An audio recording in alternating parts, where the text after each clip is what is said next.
NFL Wildcard predictions. The real football season will officially start Saturday. 2 games on Saturday, 2 games on Sunday.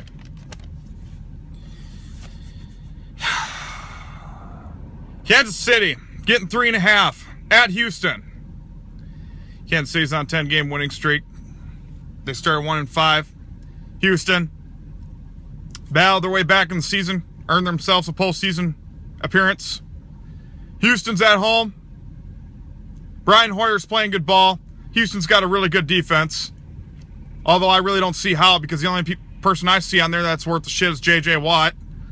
But then again, I'm not a Houston Texan fan, so I don't really pay attention to him. Who gives a fuck? Kansas City with Alex Smith and company will go in there. Close game. Houston will cover. Kansas City wins in an oddball game, 19-16. So it's going to be like a defensive game. But Kansas City will win, 19-16, which means Houston will cover. Here we go. Pittsburgh getting 3 points at Cincinnati. Pittsburgh favored by 3 points, rightfully so, because this team sucks in the postseason. However, we got A.J. McCarron. Different view. Can't say the Dalton factor will kick in.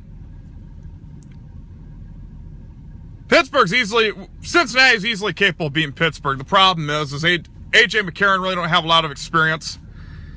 I think he's a very good young quarterback. I think he'll be good in the future. But Ben Roethlisberger and company, they just play good. Pittsburgh's defense is shitty, too. I got news for you. What are they, like 30th against the pass? It's the only chance Cincinnati's got, because A.J. Green's good, Tyler Eifert's good, Mohamed Sanu, and yada, yada, yada. Twiddle-dee, twiddly-dum, who gives a fuck? Who really gives a fuck? Honestly, who really cares? Pittsburgh will win this game, 27-17. A.J. McCarron's just too young. Like to see Cincinnati win, but Pittsburgh's more experienced. Pittsburgh will win, 27-17. Marvin Lewis will be fired the next day. Well, actually, no, he won't, because I forgot. We're dealing with Mike Brown, and then the excuse he'll use is, well, Dalton wasn't starting, so he'll have an excuse for losing yet again. So, for the 5th year in a row. Like I said, you name me a fucking coach, I can have the numbers that Marvin Lewis does and still keeps his job. Only in Cincinnati. Pittsburgh wins 27-17. I don't even give a fuck. Now we're into Sunday. Seattle getting 5 points at Minnesota. Seattle will fucking kill this team. Minnesota won't play as bad as they did. But I got news for you. Seattle's on a roll right now. Seattle will beat this team fucking 37-10. It'll be a fucking row again. Seattle will kill Minnesota. Teddy Bridgewater is really not that good. What is he like? Has like 14 touchdowns, 10 interceptions. The guy fucking sucks. He's mediocre. He's mediocre at best. So guess what? Seattle will fucking... Russell Wilson will throw 4 TDs. Seattle will win 37-10. It'll be a blowout. Take Seattle.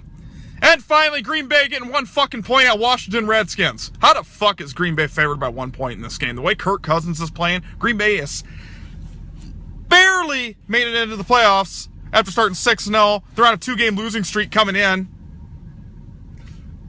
And now they're playing Washington, who's hot right now, and Kirk Cousins is playing hell of a ball. Guess what? Upset of the week right here.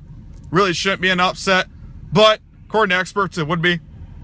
Washington wins in a shootout, 35-28. Washington will win this game. I'm telling you right now, Washington is going to be a team to watch out for in the playoffs. Green Bay is going to come in sleeping. Guess what? Washington will fucking beat Green Bay 35-28. I don't care. Kirk Cousins will throw 4 touchdowns.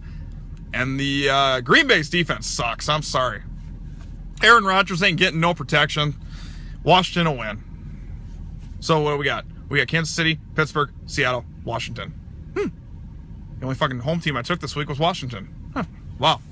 Anyways, those are your wildcard picks. Good luck to your teams if you are in the playoffs. And if you're not in the playoffs, we might as well not be, so I feel your pain.